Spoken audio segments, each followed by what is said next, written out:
Halo, Assalamualaikum warahmatullahi wabarakatuh. Selamat datang di channel Akas 240. Hari ini saya akan mereview ya sebuah pisau sembelih. Udah puluhan tahun ya, udah kakek saya tuh udah pakai sebelum tahun 2000 ya, udah pakai dia katanya. Dan bahannya menurut saya sangat antik, alias unik, alias langka, alias kuno ya. Karena kayaknya ya kalau nggak salah ini bahan udah hampir nggak pernah kita temuin lagi. Hampir jarang banget lah orang yang pakai pisau dengan bahan ini. Padahal sebenarnya bagus, cuman repot ya. Pandai besi juga males bikinnya biasanya sih, kecuali yang terkenal kayak Cibatu ya, dia bikin pasti karena khasnya dia begitu ya. Ya, ini dia pisaunya. Ini udah sedikit modifan ya di sarung. Ini sarungnya tak dulu itu ini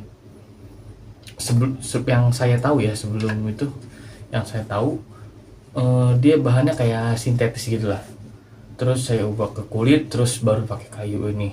Tujuannya biar kalau ditaruh di pinggang dia nggak nusuk ya. Keunggulannya kalau kayu gitu ya, dia nggak nusuk jadi kalau itu. Tapi minusnya dia pasti bisa bikin tumpul kalau dia nggak kayak gini ya, nggak ngaklop nih ya. Tuh, pasti bisa bikin tumpul ya, karena bilanya nggak ngunci. Dan ya pasti mata bilanya bakal kena kayu-kayu terus ya. Jadi buat ngebukanya itu ditekan ke belakang ya, punggungnya dipentokin ke sarung, baru tarik. Nah, ini modelnya garpu Madura ya. Ini bahannya adalah baja selap. Ya. Ajib ya. Taunya dari mana? Jadi beberapa tahun yang lalu, karena udah lama disepuh ulang ke teman saya ya, pandai besi, disepuh ulang. Baru kata dia, ini mah bahannya baja selap. Nggak tahu core-nya apa ya. Jadi baja selap itu katanya, jadi satu baja nih udah itu dibelah tengahnya, dimasukin baja lain. Pokoknya tekniknya ada core-nya lah. Jadi ada perpaduan beberapa baja gitu ya, katanya gitu. Hampir sama kayak Damaskus kayak gitu. Dia kan kalau Damaskus itu kan dia lipat ya, pakai berapa lipatan, beberapa bahan dicampur biasanya. Kalau ini kayaknya nggak dilipat dah. Dan ini ngedringnya oke ya nih.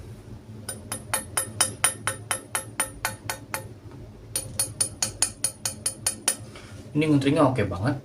Dan cara lihatnya kalau bisa dilihat nih, seperti ini ya. Ini matanya dia, jadi kalau yang nggak bisa lihat saya jelasin ya. Jadi matanya itu kalau diasah dia kayak bercak air ya. Jadi dia tuh nggak lurus kayak pisau-pisau biasanya pada umumnya ya, hasil asahannya tuh. Jadi dia tuh kayak bercak air gitu, kayak bercak air, jadi nggak rapi ya. Cuman kalau ngomongin tajam ya, wah tajamnya minta ampun ya. Feeling saya ini core-nya intinya itu dari Willis kayaknya ya. Ini dulu katanya kakek saya belinya lumayan mahal. Berapa kalau sekarang, 1.500.000 atau apa gitu, berapa gitulah pokoknya. Ini dia udah pakai dari sebelum tahun 2000 ya. Sebelum tahun 2000 dia kan udah motong dan dipakai tiap tahun. Jadi nggak tahu udah berapa ratus sapi ya. Dan ini ajib ya. Menurut saya ini style dorong ya. Karena kalau tarik kurang tahu saya ini, kurang meyakinkan. Tapi bisa ya. Dia kuat sih ini harusnya. Tarik gini. Cuman ininya tuh terlalu tipis dia sih. Menurut saya terlalu tipis dia. Dia mungkin sekitar, saya nggak ada ukuran lagi ya, 2 atau 3 mili ini ya. Ini. Dan panjangnya ini 27 cm. Dia bisa pakai itu dorong gini ya. Dorongnya. Tekan, nunjuk. Ini ya, beberapa tahun belakangan ini saya ngehandle-nya ya selalu pakai stropping ya, karena menurut saya ini kurang enak kalau pakai kristal ya, atau sharpening atau honing ya. Ini lebih cocok pakai stropping aja digini-giniin ya. Tuh ya, digini-giniin. Ya, tau lah ya cara nge-stropping yang bener ya. Dia agak miring gini kalau saya. Dan enak ya hasilnya. Ini udah saya asah sampai batu goldfish ya. Goldfish itu sekitar 3.000 atau 4.000 atau 5.000 lah ya. Bah, anjir itu jamnya ya. Tuh ya. Tuh. Mantap banget ya. Ini ngeri nih. Kertasnya terlalu kecil ya, takutnya ketebas tangan lagi. Dan basic sih ngeceknya gini ya, ngeceknya gini. Dan ajibnya itu ajib banget ya. Jadi kalau saya bandingin ya sama pisau-pisau lain, pisau-pisau saya pabrikan, terus baja yang L6 itu, sama ada beberapa sih yang kayak D2 kikir punya saya ya, yang pernah saya coba-cobain gitu lah, bearing dan lain-lain. Hasil gigitnya itu dia lebih ngegigit gitu, dia lebih ngegigit padahal perlakuannya sama ya, ngasahnya sama, tapi hasilnya itu gigit banget ya. Ini nempel banget di tangan nih. Jadi kalau pakai telunjuk saya ini yang kanan ini paling sensitif ya. Kalau buat di sini tuh dia kayak kulit tuh ngikut ya kalau dia gini ya, ngikut banget ya. Kan kalau 3 ini kan gini nih, yang paling ngikut tuh ini ya, dia kayak kulit tuh berhasil ngoyak kulit padahal cuma begini doang tuh.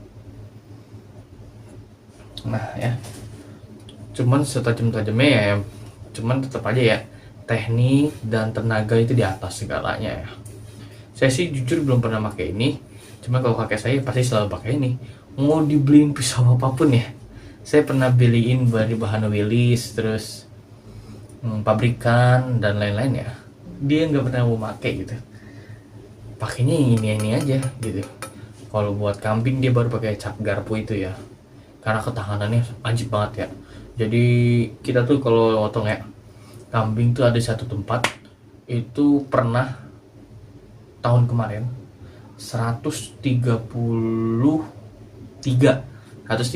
kambing ya tahun kemarin itu diganti-gantian aja itu. Jadi cap garpu sama L6 itu ya, pisau L6 itu jadi ganti-gantian tuh 133 kambing.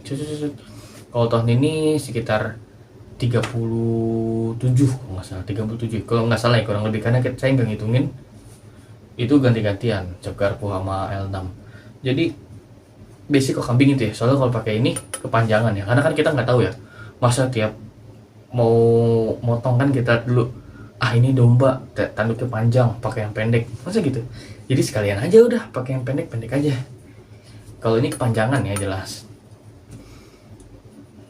Ini tapi awetnya oke, karena kakek saya tuh kalau motong tuh pasti kena tulang, pasti. Jadi buat mastiin dia tuh sebenarnya. Cuman kalau pakai pisau yang kurang, ketahanannya kurang, ya nggak enak banget gitu. Dikit-dikit tumpul ya. Karena kejadian di asal saya, yang ngasah ke saya kemarin, dia bilang pertama oke, enak pakai pisau dia ya. Pisaunya goloknya mereknya merek terkenal lah gitu. Mungkin kalau saya sebutin pada kenal ya. Dia bilang enak nih, 1 sapi, 2 sapi, 3 sapi enak, tapi sapi keempat tuh udah mulai gak enak. Saya bilang, bapak motongnya kena kena tulang ya? Iya, motongnya kena tulang. Terus setelah potong handle-nya pakai apa gitu kan, maksudnya tuh perawatannya dan ya pokoknya penajamannya lagi ya, karena kan kena tulang tuh, pakai apa. Dia bilang nggak ada sih, saya langsung aja.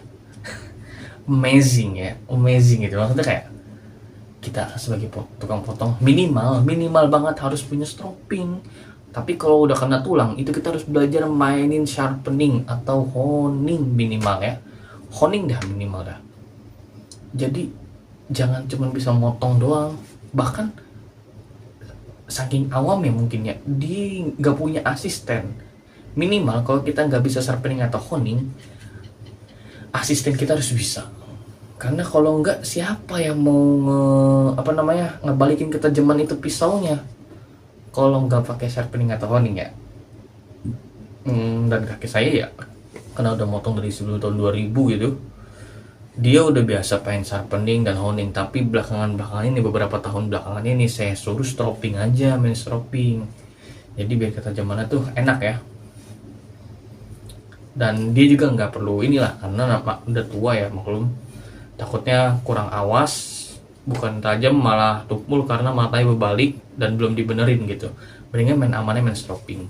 Tapi ini jujur, selama motong, walaupun kaki saya kena tulang, tetap ditekan terus gitu. Ibaratnya walaupun kena tulang, di stropping doang awet, tajamnya awet. Bahkan sampai hari akhir pun ya, maksudnya hari akhir Idul Adha ya, pemotongan terakhir itu dia tetap ya, walaupun nggak diasahnya malam takbiran doang, dia tetap ajib gitu. Ya sama, nggak sebanyak kambing sih jumlah potongannya, cuman tetap aja gitu kan, sapi ini loh, dia tetap ajib ketajamannya ya. Saya selalu periksa, karena kan saya yang ngasah ya. Setiap kita kelar Idul Adha tuh, saya bersihin, lalu saya asah. Tapi sebelum saya asah, pasti saya lihat dulu ketajamannya. Wah, ini ternyata masih ajib gitu. Kok bisa? Kenapa ini? Akhirnya kejawab pertanyaan saya tuh beberapa tahun yang lalu setelah disepulang, katanya ini bahannya baju selap. Dan kalau intinya nggak tahu, cuman feeling saya itu Willis, karena dia gampang diasahnya, gampang, tapi ketajamannya, ketahanan tajamnya luar biasa, dan ketajamannya oke banget ya. Ini ketajaman segini udah bisa slice tisu sebenarnya, cuman saya nggak ngepraktekin ke tisu ya, cukup di kertas aja lah tuh ya, tuh. Dan ya, setiap nge-slice kertas dia selalu ada bunyi, dia ada bunyi gitu loh, dan dia tebas aja ya tuh. Kalau diginiin ya, dia bisa sih tuh ya, tuh tajamnya oke banget tuh, dan nggak ada chippingnya. Jadi kalaupun ada suara kayak kasar dikit, itu bukan chipping pak. Mungkin kalau kedengarannya kayak kasar gitu, itu bukan chipping, jujur itu bukan chipping, tapi greges ya, greges. Jadi kemarin tuh ada yang bilang orang pisaunya chipping dibilang enak, itu bukan chipping. Kalau chipping udah pasti saya benerin, nggak mungkin saya chipping tuh saya bilang enak ya. Pemakaian saya, bukan saya mau ngejual gitu, saya nggak ngejual itu pemakaian saya pribadi. Terus kalau chipping saya bilang enak, apa untungnya ya kan gitu. Kalaupun saya takut malu karena asal ternyata ada chipping ya kan, bisa itu video bisa di-cut, bisa di pause dulu, saya asah atau minta orang asahin, benerin, baru saya lanjut lagi. Tapi kan itu enggak, itu bukan chipping ya. Jadi kalau yang bilang suaranya masih agak kasar, itu tuh greges, jadi bukan chipping ya. Kalau chipping itu pasti tersendat pak, pasti tersendat. Kayak apa ya, saya nggak ada pisau chipping sih ya, susah ya, nggak ada pisau chipping saya itu. Jadi intinya begini aja nih tuh ya, kalau diginiin dia berhasil motong ya. Sejajarin sama pisau nih kertasnya ya, tuh ya.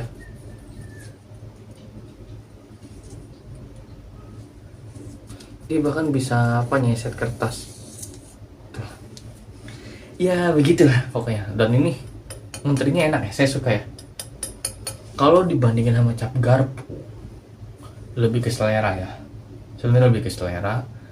Cuman ini nih cara ngasahnya itu susah ya.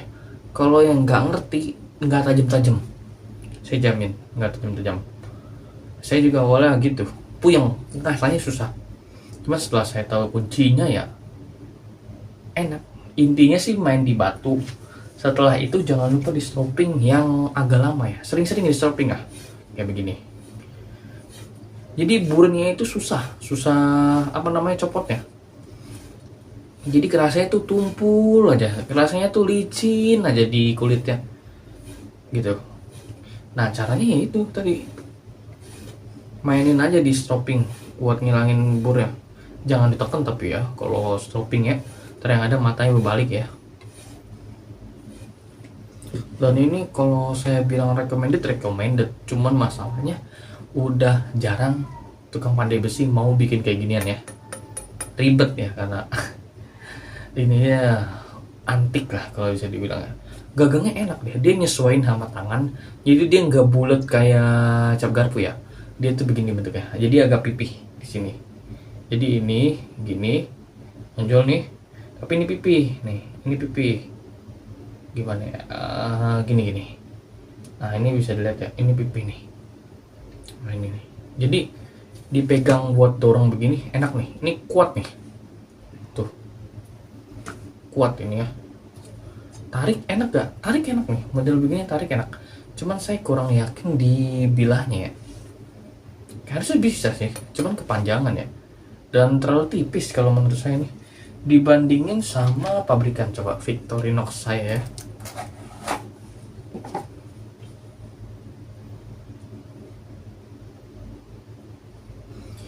sama loh,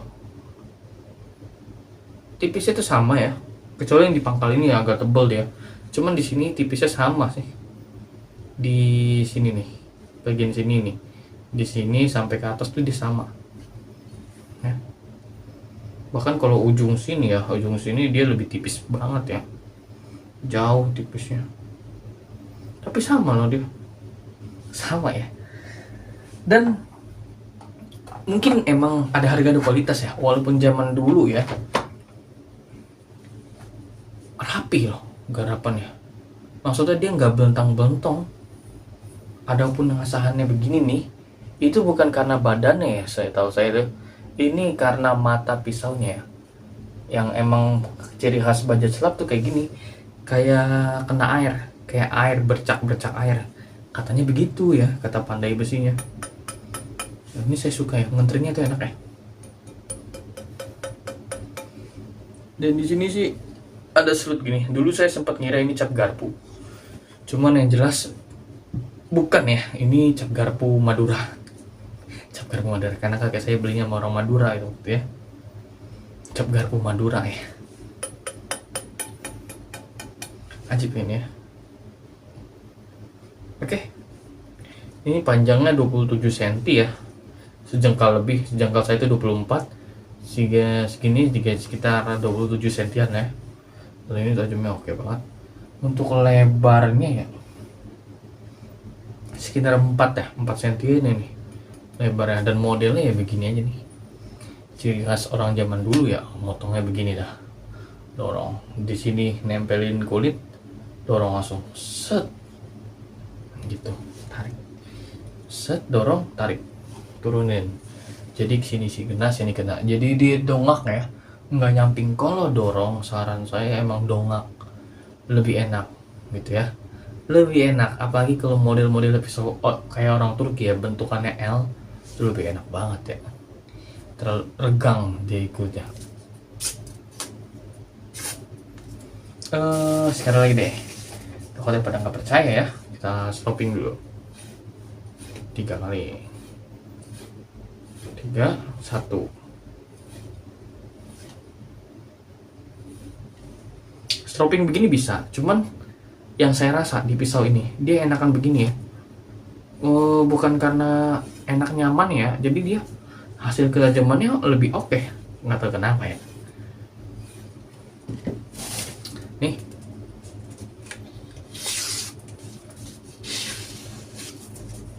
tuh ya.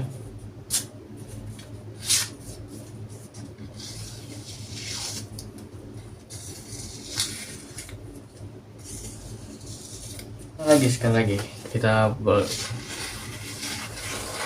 tuh ya, tuh ya. Kalau nggak tajam dia nggak akan bisa begini pak, tuh ya, tuh ya, bisa diliuk-liuk ya ujungnya mana sih. kurang banyak ini ya.